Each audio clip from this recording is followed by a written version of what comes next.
नमस्कार। आज हम भारत की पश्चिमी सीमा पर चल रही एक बड़ी गतिविधि पर नजर डाल रहे हैं, ऑपरेशन शील्ड। जी। हमारे पास कुछ रिपोर्ट्स हैं, न्यूज़ आर्टिकल्स, एक यूट्यूब ट्रांसक्रिप्ट भी है। हाँ, तो इन्हीं को खंगालते हैं। बात हो रही है 31 मई 2025 की शाम की। बिल्कुल। पश्चिमी बॉर्डर से लगे कई राज्यों में पंजाब, जम्मू कश्मीर, राजस्थान, गुजरात। और शायद हरियाणा, चंडीगढ़ भी कुछ रिपोर्ट्स कह रही हैं। हाँ, कुछ रिपोर्ट्स में उनका भी जिक्र है। तो इन जगहों पर एक बड़ा सिविल डिफेंस अभ्यास होना है, ऑपरेशन शील्ड। पंजाब में तो शाम 6 बजे का वक्त बताया गया है। जी। और ये दूसरी ऐसी ड्रिल है, पहली हुई थी 7 मई को। अच्छा, ये दूसरी है? हाँ। और सुनने में आया है कि पहली ड्रिल में तैयारियों में कुछ खास कमियां दिखी थी। ओह, तो शायद इसीलिए ज्यादा फोकस है। लगता तो यही है। यहाँ तक कि एसडीआरएफ मतलब स्टेट डिजास्टर रिस्पांस फंड से पैसा भी अलॉट हुआ है इमरजेंसी पावर्स इस्तेमाल करके उन कमियों को ठीक करने के लिए। इंटरेस्टिंग।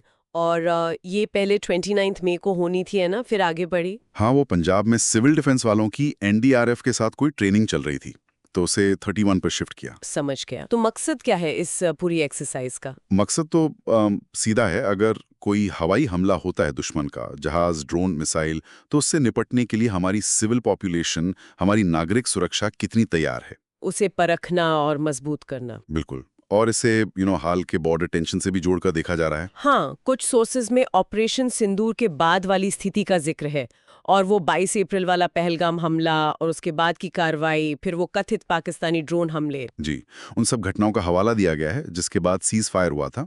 पर हाँ, जैसा आपने कहा, हम यहाँ सिर्फ वो बता रहे हैं जो सोर्सेज में है, कोई साइड नहीं ले रहे। बिल्कुल। तो कौन कौन हिस्सा ले रहा है इस बड़े अभ्यास में? लिस्ट तो काफी लंबी लग रही थी। हाँ, काफी लोग हैं। सिविल डिफेंस के वार्डन्स हैं, वॉलंटियर्स हैं। लोकल एडमिनिस्ट्रेशन पुलिस तो होगी। हाँ, वो तो हैं ही। साथ में एनडीआरएफ, एसडीआरएफ, होम गार्ड्स, खासकर उनकी बॉर्डर विंग। अच्छा, बॉर्डर विंग, होम गार्ड्स पे। जी। फिर हेल्थ डिपार्टमेंट, फायर सर्विसेज और तो और एनसीसी, एनएसएस, नेहरू युवा केंद्र संगठन, Bharat scouts and guides, in youth organisations को भी शामिल कर रहे हैं। वाओ, मतलब काफी बड़ा स्केल है। एग्जैक्टली। इतनी सारी अलग-अलग इकाइयां, पुलिस, आपदा बल, सिविलियन वॉलंटियर्स, यूथ ग्रुप्स, इनके बीच कोऑर्डिनेशन बैठाना अपने आप में एक चैलेंज होगा। निश्चित रूप से।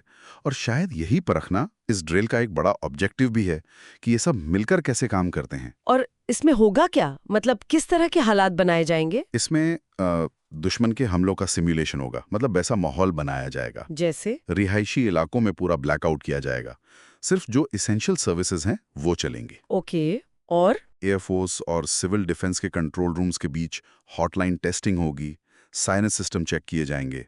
कुछ खास अभ्यास भी तय हुए हैं, जैसे अगर कोई घायल होता है तो? हाँ, एक रिपोर्ट में था कि एक मिलिट्री स्टेशन पर ड्रोन हमले का सीन क्रिएट करेंगे।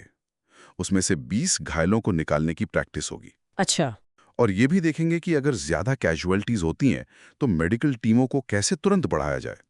अंदाजा लगाया है कि करीब 30 यूनिट ब्लड की जरूरत पड़ सकती है। तो ये सब प्लानिंग का हिस्सा है? बिल्कुल। एक डिफेंस एक्सपर्ट ने किसी सोर्स में कहा भी है कि ऐसी ड्रिल्स बहुत जरूरी हैं।